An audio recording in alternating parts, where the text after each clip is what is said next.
खासदार संजय राऊत यांच्या नरकातला स्वर्ग या पुस्तकाचं प्रकाशन झालं. त्यानंतर हे पुस्तक पुण्यातले शिवसेनेचे नेते वसंत तात्या यांनी पारायण करणार असं सांगितलं आणि देवाऱ्यात त्याची पूजाही केली.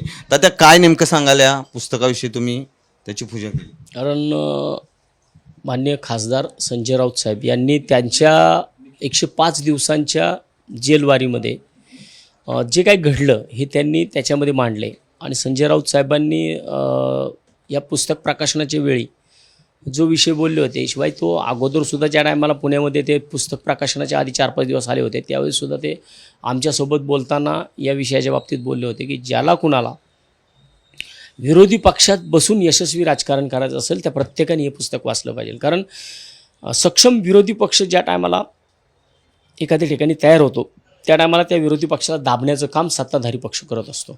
मग त्यावेळेस त्या पक्षाच्या लोकांना मोठ्या प्रमाणात अडचणी निर्माण केल्या जातात. मग त्या अडचणींवरती जर तुम्हाला मात करायची असेल तर मला वाटतं हे पुस्तक वाचणं गरजेचं आहे. याच्यातून प्रचंड प्रेरणा मिळते की जेलवारी झाली. आत्ताचे जर तुम्ही नेते बघत असाल तर अनेक नेते नुसतं ईडीची नोटीस आली तर लोटांगण घालत जातात. त्यामुळे मला वाटतं की संजय राऊत साहेबांनी ज्या प्रखरपणे हा विषय मांडला आहे आणि मला वाटत नाही की अशा प्रकारे ईडीच्या विरोधामध्ये कुणी आजपर्यंत पुस्तक लिहिलं असेल जे संजय राऊत साहेबांनी लिहिलं आहे. तुम्ही हे पुस्तक किती वाचले आणि त्यामध्ये नेमकं काय आहे? मी आत्तापर्यंत या पुस्तकाचं साधारण 15-40पर्यंत मी आता आलेलो आहे. 40 पानं माझी वाचून झालेली आहेत. तर याच्यामध्ये मला जो अतिशय भावलेला एक प्रसंग वाटतो ना की तो म्हणजे बाजीराव मोदी.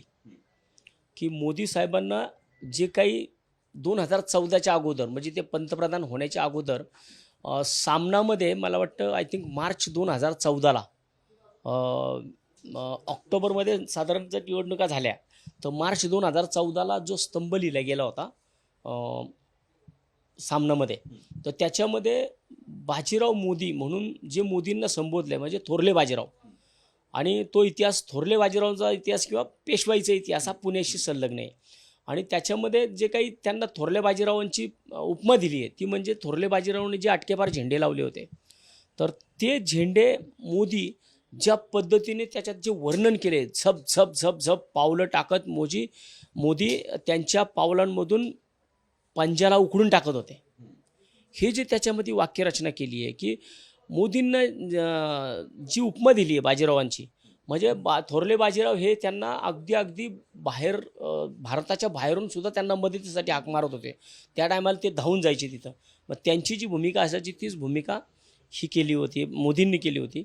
आणि त्यावेळेस नुकतंच मोदींना भाजपचा पंतप्रधान पदाचा चेहरा म्हणून संबोधलं होतं. त्या पंतप्रधान पदाच्या चेहऱ्याला भारतीय जनता पार्टीचा विरोध होता. पण भारतीय जनता पार्टीचा विरोध असताना सुद्धा त्यांना पहिल्यांदा जर सपोर्ट कोणी केला असेल तर शिवसेनेने पहिला त्यांना सपोर्ट दिलेला आहे. माननीय उद्धव साहेबांनी त्यांना पहिलं पत्र दिलं, संजय राऊत साहेबांना जाऊन दिल्लीमध्ये पत्र दे आणि मोदींना आमचा पूर्णपणे पाठिंबा आहे असं पहिलं पाठिंब्याचं पत्र शिवसेनेने त्यांच्या स्वतःच्या पक्षातनं त्यांना विरोध होता परंतु पहिला सपोर्ट करायचं काम मला वाटतं की ते शिवसेनेने केलं. पुस्तक कुणी वाचलं पाहिजे असं तुम्हाला वाटतंय? मला वाटतं हे पुस्तक खऱ्या अर्थानं अंधभक्तांनी वाचलं पाहिजे, मोदी भक्तांनी वाचलं पाहिजे. भारतीय जनता पार्टीच्या प्रत्येक सदस्यांनी ते वाचलं पाहिजे की मग त्यांना कळेल की खरंच मोदींची सुरुवात कुठनं झाली. मोदींना ज्या टायमाला गरज होती त्यांना आप्तस्वकीय त्यांना अडवत होते त्या टायमाला त्यांचा पाया भरणीचा कार्यक्रम कोणी केला. त्यांच्या पाया मजबूत करण्याचे काम हे पहिलं कोणी केलं असेल तर ते शिवसेनेने केलेलं आहे. पुण्यातल्या भाजपवाल्यांनी पण ते वाचलं पाहिजे 100%. कारण त्यांना थोरल्या बाजीरावांची उपमा दिली आहे. म्हणजे तो थोरल्या बाजीरावांची उपमा दिली असेल म्हणजे ते पुण्याचं आपलं अभिमान आहे की पेशवाई ही पुण्यात आहे. त्यांची पाळंमुळं जर पेशवाईची पाहिली तर ही पुण्यामध्ये आहेत.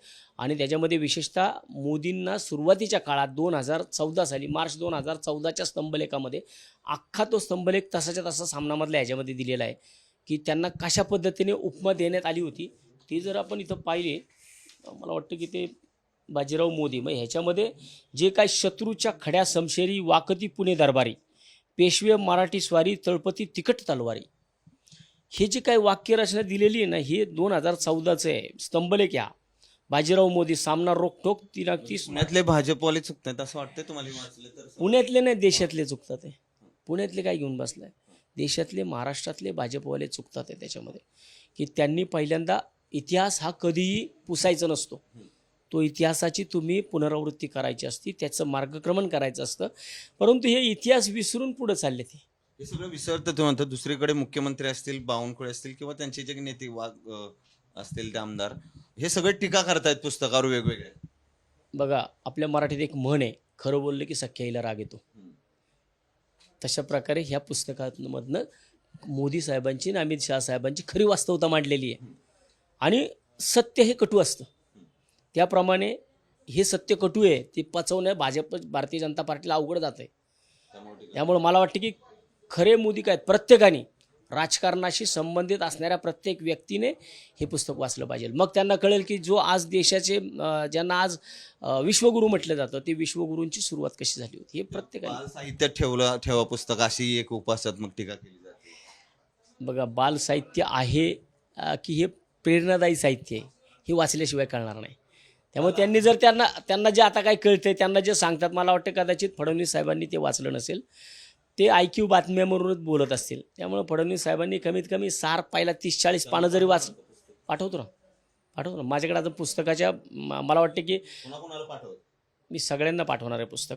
मी पुण्याच्या खासदारांना पाठवणार आहे पुस्तक, मी मोदी साहेबांना पाठवणार आहे, मी शिंदे साहेबांना पाठवणार आहे, मी अजित पवारांना पाठवणार आहे, ज्यांनी मी बावनकुळे साहेबांना पाठवणार आहे, ज्यांनी ह्या पुस्तकावरती टीका केली त्या प्रत्येकाला मी हे पुस्तक पाठवणार. अजित पवार म्हटले की मी स्वर्ग पाहिला नाही, नरक पण पाहिला नाही, त्यामुळे पुस्तक वाचले नाही. ते म्हणले आता स्वर्गाचं विचारा म्हणून, कारण ते सध्या स्वर्गाची मजा घेतात आहे. त्यामुळे त्यांना आता ते वाटतं स्वर्गातलंच त्यांना वाटणार ना फक्त. नक्कीच हे होते वसंत मोरे. त्यांनी नरकातला स्वर्ग या पुस्तकाचं खरं तर काही वाचन केलं, त्यातली काही जी काही भूमिका आहे ती मांडलेली आहे. एकूणच या पुस्तकावर टीका होते. हे सगळं होत असताना ज्यांना राजकारण करायचं आहे, विरोधात बसून राजकारण करायचं आहे, त्यांनी हे पुस्तक वाचावं असं या ठिकाणी वसंत मोरेंनी आपली भूमिका व्यक्त केली. कॅमेरामन सुमितसह सचिन जाधव, साम TV न्यूज, पुणे. देश विदेशातील प्रत्येक घडामोडींचे लाईव्ह अपडेट मिळवण्यासाठी आता साम टीव्हीच्या सर्व सोशल मीडिया प्लॅटफॉर्मला लाईक, फॉलो आणि सबस्क्राईब करा. तसंच सर्व नोटिफिकेशनसाठी बेल आयकॉन प्रेस करायला विसरू नका.